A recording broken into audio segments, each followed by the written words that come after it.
Bueno, hermanos, entonces voy a compartirles esta segunda y última reflexión sobre servir con dignidad. Voy a pedirle al Señor que nos dé su santa palabra para que con esta palabra comencemos. Y les voy a leer a ustedes de la primera epístola a Timoteo, en el capítulo 2, desde el versículo 1, dice la oración litúrgica. Ante todo recomiendo que se hagan plegarias, oraciones, súplicas y acciones de gracia por todos los hombres, por los reyes y por todos los constituidos en autoridad, para que podamos vivir una vida tranquila y apacible con toda piedad y dignidad.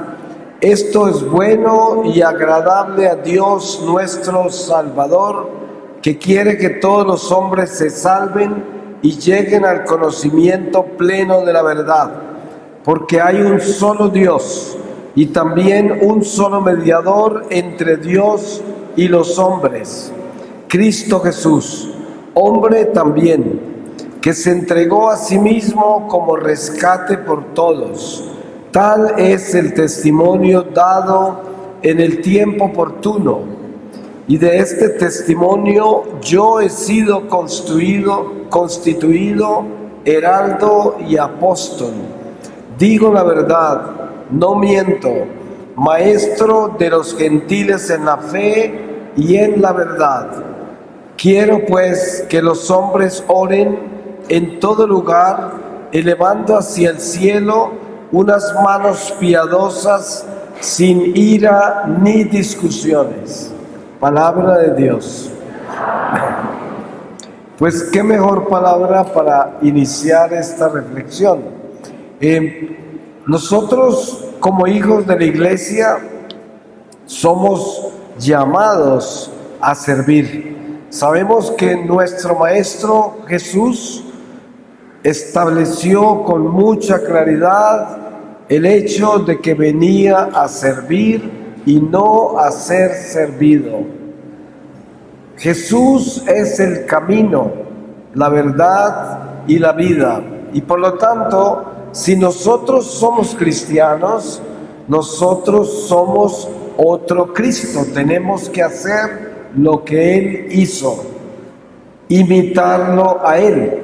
La imitación a Cristo es nuestra meta, nuestro camino. Cada uno de nosotros debe cristificarse. Y el Evangelio nos da a nosotros la claridad absoluta de lo que tenemos que imitar. Si Jesús dice, vine a servir y yo sé que me tengo que cristificar, ¿qué tengo que hacer? Lo mismo que Él hizo. Nosotros como cristianos vivimos para servir. ¿Y cómo se sirve? De la única manera que se sirve es cuando lo hacemos incondicionalmente. Lo que no es incondicional no es servicio. Lo que es un negocio. Porque cuando yo sirvo por interés, para que me admiren, para que me reconozcan, para que me respeten, para que me queden debiendo el favor, no estoy sirviendo, me estoy sirviendo a mí mismo. Es el egoísmo, no tiene nada que ver con el servicio en que habla Jesús. Por eso, cuando hablamos de dignidad, hablamos de lo que es espiritualidad. La persona que es digna es espiritual. ¿Por qué? Porque la dignidad solo viene del amor de Dios, que hace al hombre meticuloso, cuidadoso, generoso, amoroso, compasivo, caritativo. Todo eso es la dignidad del hombre. Y esa palabra dignidad reúne todas esas virtudes y hace que uno se convierta en un servidor fiel del Evangelio, que donde quiera que esté, están viendo la luz de Dios en nosotros, porque somos responsables de asegurarnos de que todo el que nos conozca pueda en nosotros ver al Señor. Esto es algo que tenemos que aprender y crecer a eso, porque es una tarea muy fuerte. Miren ustedes que San Pablo, al final de su vida, después de la vida que llevó apostólica tan increíblemente ocupada y atrevida, dice: ya estoy preparado para ser derramado en libación, he corrido la carrera, ya no soy yo el que vive, sino Cristo el que vive en mí. Y esto quiere decir que San Pablo habla de que se cristificó. Y precisamente eso es lo que debemos tener como meta nosotros, cristificarnos. Si algo nos lleva a eso es el servicio. Ustedes saben lo valioso que es una persona que hace todo desinteresadamente. Seguramente cada uno de ustedes conoce una persona así. Lo que sucede es que las podemos contar en una mano y nos sobran dedos, desafortunadamente.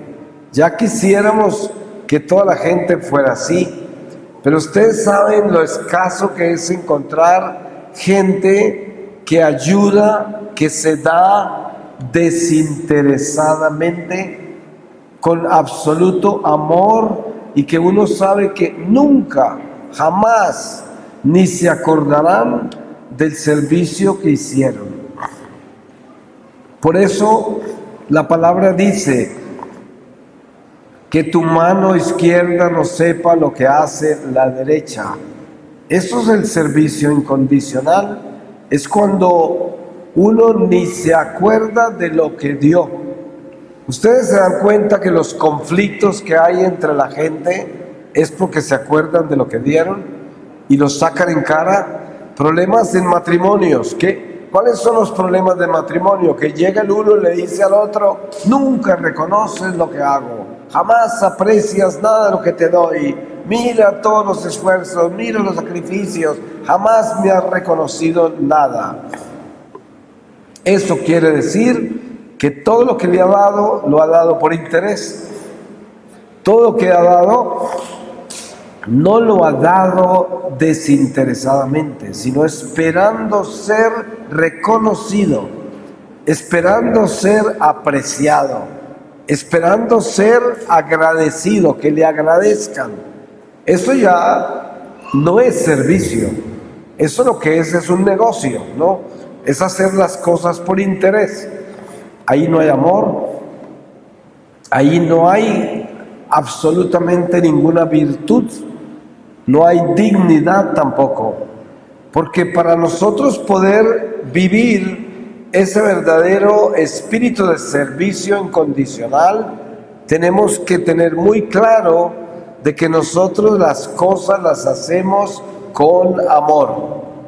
Mira, hay madres que son tan buenas que son las primeras que se levantan, las últimas que se acuestan.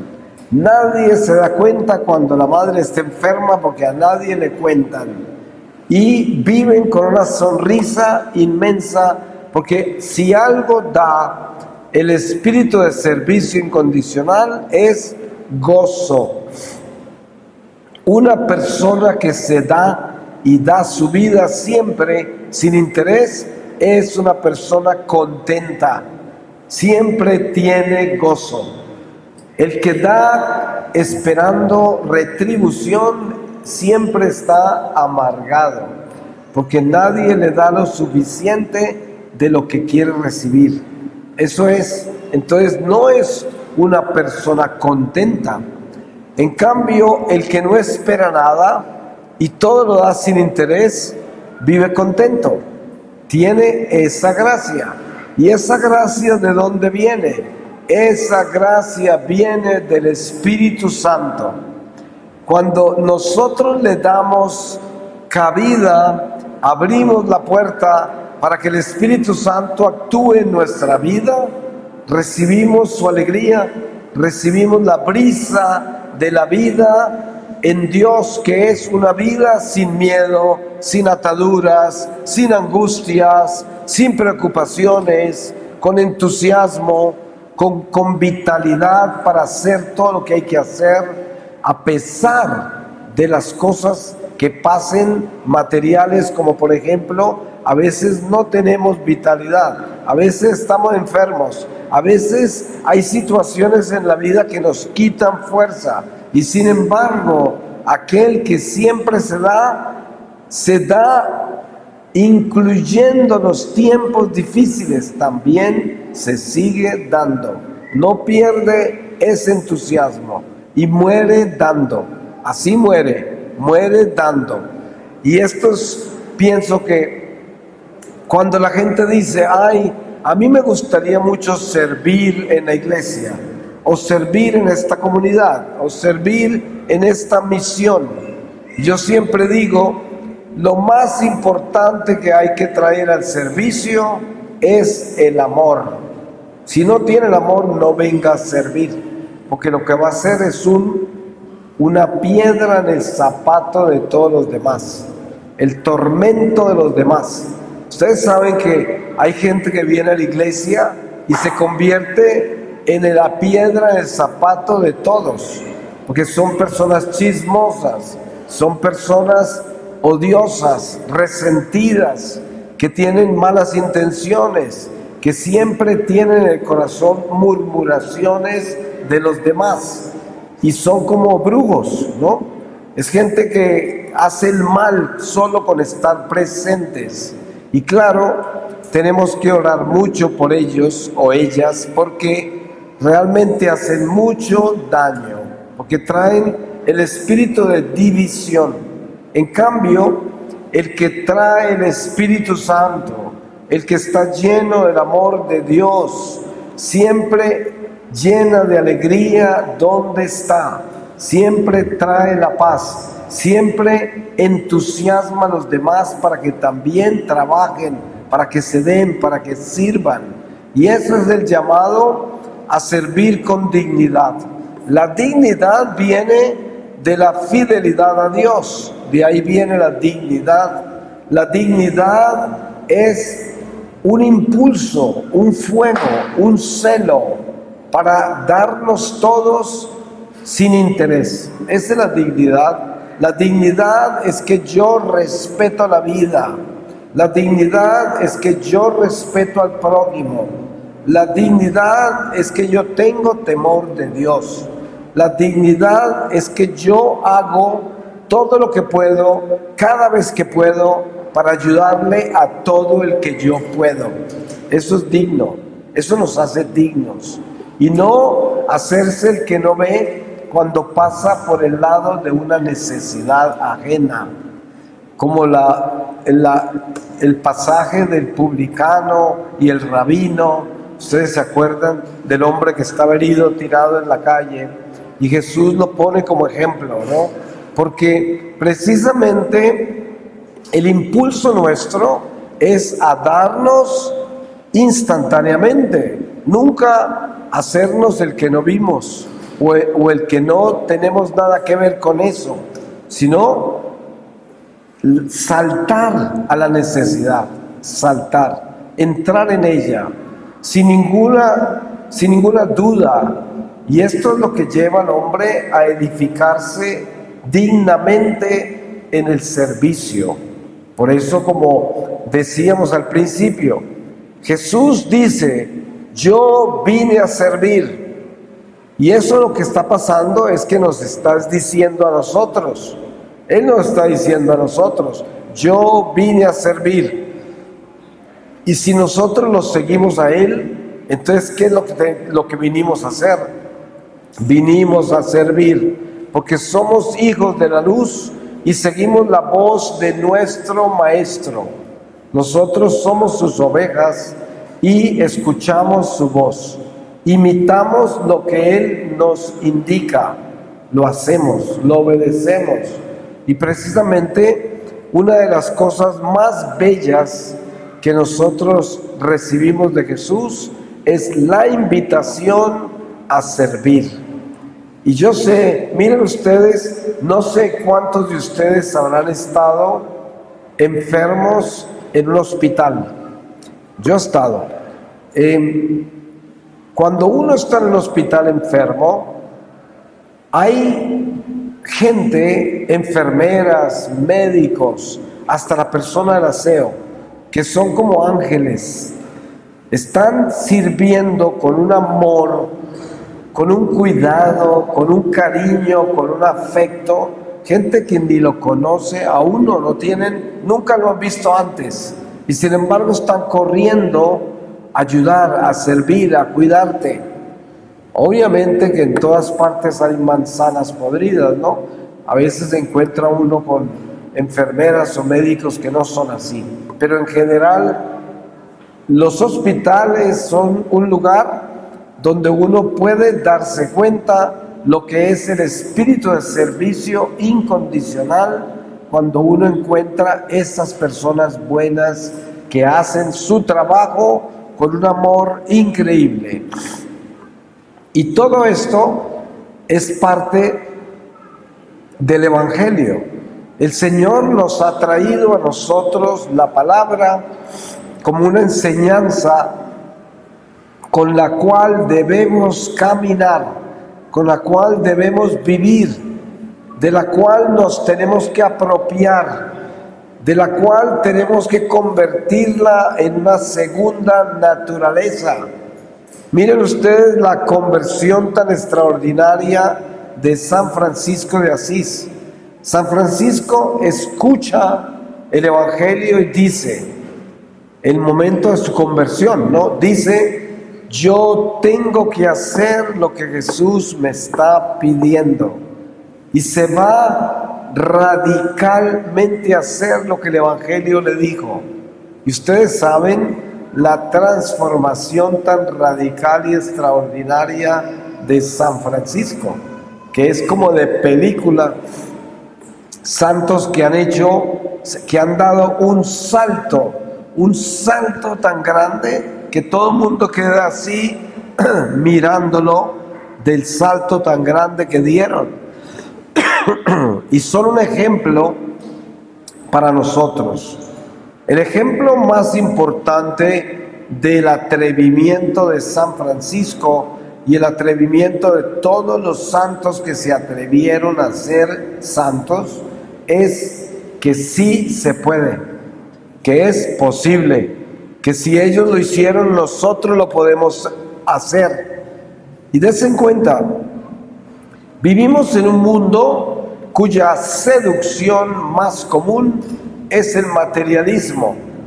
Usted ve la cantidad de gente que asiste a todos estos discursos de motivación para que aprendan a vender más, para que aprendan a ambicionar más y alcanzar las metas y a fijarse en las metas y darlas por concebidas para que por control mental usted sea una persona con éxito, una persona que alcanza lo que se propone. Y eso es el mundo. Ahora, nosotros como cristianos no tenemos motivación ni necesitamos motivadores, porque nosotros no vivimos del control mental, ni de la autoestima, ni buscamos la realización personal. Nosotros buscamos a Cristo, como dice San Pablo, y un Cristo crucificado. Eso es lo que buscamos nosotros. ¿Y cómo lo buscamos? Nosotros tenemos una meta. Y es muy importante tener esa meta clara, porque la meta que tenemos es la vida eterna, llegar a la vida eterna, al reino de la luz. Esa es la meta. Piense bien usted que está acá en este templo hoy y que está sentado junto a todos nosotros. Piense en esto. Usted tiene en su corazón muy claro que usted quiere ir al cielo. Usted lo ha pensado. Usted tiene eso como deseo central de su vida. Usted se ha levantado alguna vez y ha abierto los ojos y ha dicho: yo quiero llegar al cielo. ¿A usted le ha sucedido eso? ¿Usted lo ha deseado? Es muy importante que lo tenga claro para que usted se dé cuenta cuáles son sus metas. Porque de repente, a pesar de ser cristiano, de conocer la verdad y de usted ser una persona relativamente buena, de pronto usted es completamente terrenal y tiene todo sembrado en este mundo nada más. Y todas sus aspiraciones, sus sueños, sus deseos son solo terrenales. No hay nada en usted que tenga ningún deseo de llegar a la patria celestial. No existe, no lo ha pensado, no lo tiene en su corazón, no lo tiene en su agenda, no es parte de su plan. Y esto no es un pecado, pero es muy triste, porque si nosotros como cristianos no caminamos hacia las promesas de Jesucristo, entonces estamos perdiendo la gracia revelada que el Señor nos ha dado para que nos salvemos, para que lleguemos a la gloria eterna. Porque si no caminamos con esa ambición en nuestro corazón, entonces estamos mal. Y esto es importante tenerlo claro, que nosotros podamos tener con seguridad esa realidad de entrar a la gloria de Dios en el corazón completamente definida. Porque ¿sabe qué hace eso con nosotros? Eso nos hace mejores personas. Porque aunque usted no lo crea, cuando sus ambiciones se elevan por encima de este mundo, usted maneja este mundo en una forma mucho mejor. Porque cuando uno le pertenece a este mundo y todas las ambiciones que tiene son solo de este mundo, usted no tiene la misma capacidad de amar, de perdonar, de estar libre, porque está atado a este mundo. Esa es la diferencia. Por eso tenemos que elevar nuestras metas hacia Dios, hacia el cielo. La palabra de Dios dice: busca primero las cosas de Dios, las cosas de arriba, y todo lo demás te llegará por añadidura. Es muy importante que nosotros entendamos eso, que es verdad que estamos en el mundo, es verdad que debemos ser buenos administradores de las cosas del mundo que Dios nos ha confiado, nuestras responsabilidades, pero al mismo tiempo debe ser verdad que nuestro corazón esté elevado hacia Dios, que nuestro corazón esté en el Señor. Como dice un santo: los pies en la tierra, el corazón en el cielo. Y así debemos caminar, muy coherentes con lo que tenemos que hacer en esta tierra, pero muy conscientes de lo que queremos hacer después de que esta tierra pase. Y esto es lo que el corazón anhela, lo que el corazón desea. Entonces, pidámosle a Dios que se apiade de nosotros y que nos dé la gracia de elevar nuestro corazón con ambiciones más grandes, con ambiciones que nos lleven a nosotros a desear lo más importante, que es el cielo. Y miren, cuando usted está en iglesia, usted tiene que acordarse de algo: este templo es el templo de Dios. Ustedes se acuerdan de Moisés y Dios en la zarza ardiente. Lo primero que le dice el Señor, ¿qué es? Quítate esas sandalias. Estás en tierra santa. Esto es lo que sucede allá en la puerta antes de usted entrar. El Espíritu te está diciendo, entras en tierra santa. Aquí está el Santo de los santos, el Señor de los señores, el Padre de todos los espíritus está acá. Entonces, si yo vengo a servir acá, yo vengo a servir al Santo de los santos. Y debo asegurarme que mi corazón verdaderamente está preparado para eso. Que yo no voy a hacer nada dentro de este templo que en ninguna forma vaya a ofender a Dios. Nada. Tristemente, encontramos en algunas parroquias, y yo que viajo por el mundo les puedo decir eso, en muchas parroquias, gente que estando en pecado mortal son servidores. Yo digo, no puede haber nada más espantoso, más abominable, más peligroso, más horrible que una persona en pecado mortal sirviendo en la iglesia. Está bien que una persona no quiera cambiar, que no quiera convertirse y que venga a la iglesia. Bueno, el Señor nunca va a despreciar a un pecador. El Señor quiere que se convierta, pero es su libertad, es su decisión. Pero que no se olvide que para usted servir en la iglesia, lo primero que tiene que hacer es tener un corazón contrito, humillado, ser un servidor de Dios que ama a Dios y le obedece a Dios, que es un amigo de Dios. Porque no nos engañemos, el que vive en pecado mortal no es un amigo de Dios, no, es un enemigo de Dios. Así está en la iglesia, porque hay gente que se engaña, vive en pecado mortal, pero como viene a la iglesia y encima de todo comete la abominación de servir, entonces creen que están bien. Y la gente no me quiere porque yo digo estas cosas. Esto no me hace muy popular con los que viven así. Pero yo les digo una cosa, ay de mí, si yo vengo acá y no lo digo, ay de mí.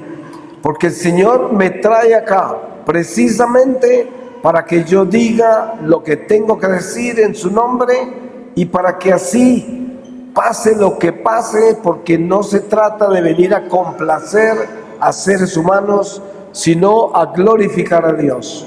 Y esto es lo importante. Mientras glorifiquemos a Dios, estamos haciendo lo que tenemos que hacer.